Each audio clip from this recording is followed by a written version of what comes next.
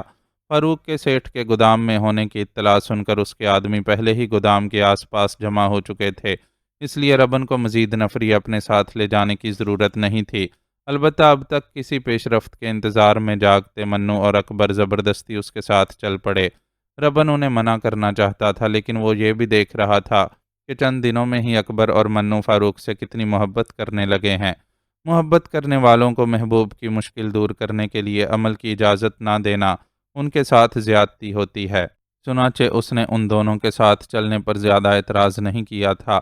رات کے بالکل آخری پہر جب سارا شہر بے خبری کی نیند میں ڈوبا ہوا تھا، وہ لوگ بھاٹیا سیٹھ کے گودام والے علاقے میں پہنچے تو سب سے پہلے وجے سے ٹکراؤ ہوا۔ کیا بولتا ہے رے تو؟ ربن نے اپنے مخصوص انداز میں اس سے رپورٹ طلب کی۔ یہ سیٹھ کا پٹسن کا گودام ہے دادا، ڈھاکے سے منگائی پٹسن ادھر دبا کر رکھا ہے سیٹھ۔ گودام کی نگرانی کے لیے ایک چوکیدار کے سوا کوئی نہیں ہے۔ وجے نے اسے اطلاعات فراہم کی تو اس کے ماتھے پر بل پڑ گیا، جو اس بات کا غماز تھا کہ وہ کچھ سوچ رہا ہے۔ چوکیدار کدھر ہے؟ ذرا سے توقف کے بعد اس نے وجے سے دریافت کیا۔ پہلے تو گودام کے آس پاس راؤنڈ مار رہا تھا، لیکن اب بہت دیر سے دروازہ بند کر کے اندر ہی ہے، لگتا ہے سو گیا ہے، وجے نے اسے بتایا، پھر بے چینی سے بولا۔ کیا بولتے ہو دادا، دروازہ توڑ کر اندر گھس جائیں؟ نہیں رے، تھوڑا شانتی سے کام لے، ابھی اپن آگے جا کر دروازہ بچاتا ہے، چوکیدار دروازہ کھولے گا تو اس سے نمٹ لے گا، تم لوگ آس پاس ہوشیاری سے رہنا، اپن اشارہ دے تو اندر گھس آنا۔ ربن نے اسے اپنی سوچی ہوئی حکمت عملی سے آگاہ کیا۔ اپن چلے تمہارے ساتھ؟ وجے کی بے چینی برقرار تھی۔ نہیں رے، جازتی آدمی دیکھ کر وہ بدک جائے گا، اپن بنا ہنگامے کے ہی معاملہ نمٹا لینا چاہتا ہے۔ ربن نے اسے انکار کیا۔ شہر کے اس علاقے میں رہائشی مکانات اتنے قریب نہیں تھے، اور سیٹھ کے گودام کے آس پاس بھی زیادہ تر گودام ہی بنے ہوئے تھے، اس لیے رات کے آخری پہر یہاں باقی شہر کے مقابلے میں اور بھی زیادہ خاموشی اور سناٹے کا راج تھا۔ ربن اپنے سارے ساتھیوں کو پیچھے تاریکی میں چھوڑ کر اکیلا آگے بڑھا اور گودام کے لوہے کے دروازے کے سامنے جا کھڑا ہوا۔ پل بھر کے لیے اندر کی سنگن لینے کے بعد اس نے لوہے کے بھاری کنڈے سے دروازے کو بجایا۔ اس نے کنڈا بہت زور سے نہیں کھٹکھٹایا تھا، لیکن سناٹے میں خاصی آواز محسوس ہوئی، اور اندر سویا ہوا چوکیدار فوراً ہی جاگ گیا۔ ربن دستک دیتے ہی زمین پر اس انداز میں بیٹھ گیا تھا کہ اس کا سر اس کے گھٹنوں پر جھکا ہوا تھا اور منہ سے ہلکی ہلکی کراہیں نکل رہی تھیں۔ اندر موجود چوکیدار نے دروازے کی درمیانی جھری سے جھانک کر دیکھا اور پھر حیرت بھری آواز میں پوچھنے لگا، کون ہو بھائی؟ اتنی رات کو ادھر کیا کرتے ہو؟ اپن ادھر پیچھے چاول کے گودام پر کام کرتا ہے، اپن کی طبیعت بہت خراب ہو رہی ہے، اپن کی مدد کرو۔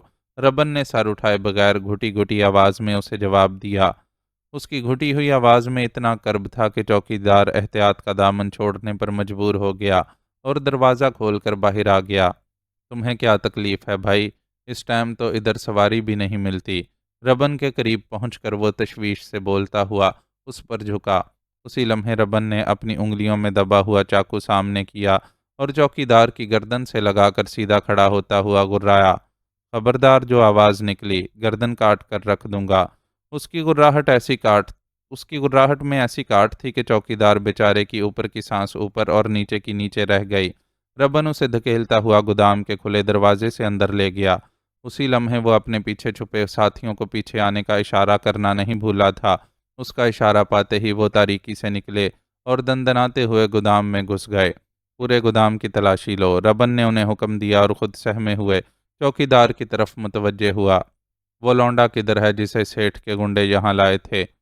سوال کرتے ہوئے اس کا لہجہ بے حد خونخوار تھا۔ اپنے کو نہیں معلوم، چوکیدار نے اٹکتے ہوئے اس کے سوال کا جواب دیا اور شد و مد سے سر کو نفی میں جنبش دی۔ کیسے نہیں معلوم؟ اپنے پاس پکی خبر ہے کہ اس کو ادھر ہی لائے تھے۔ ربن نے چاقو کی نوک اس کی گردن میں چبھوئی۔ لائے تھے، پر صرف گھنٹہ بھر کے لیے۔ پھر اس کے بعد کہاں لے گئے؟ ربن نے بے قراری سے پوچھا۔ یہ اپنے کو نہیں معلوم، مہیش صاحب اپنے آدمیوں کے ساتھ آ کر اسے ادھر سے لے گئے تھے۔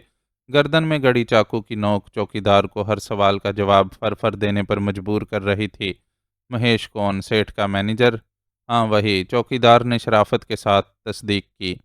ادھر کوئی نہیں ہے دادا، اپن لوگ نے سارا گودام الٹ ڈالا ہے، پر فاروق استاد کا کوئی اتا پتہ نہیں ہے۔ اسی وقت جانی وہاں آیا اور متوحش لہجے میں اسے اطلاع دی، وہ ادھر نہیں ہے رے، اسے ڈھونڈنے کو ابھی تھوڑے ہاتھ پیر اور مارنے ہوں گے۔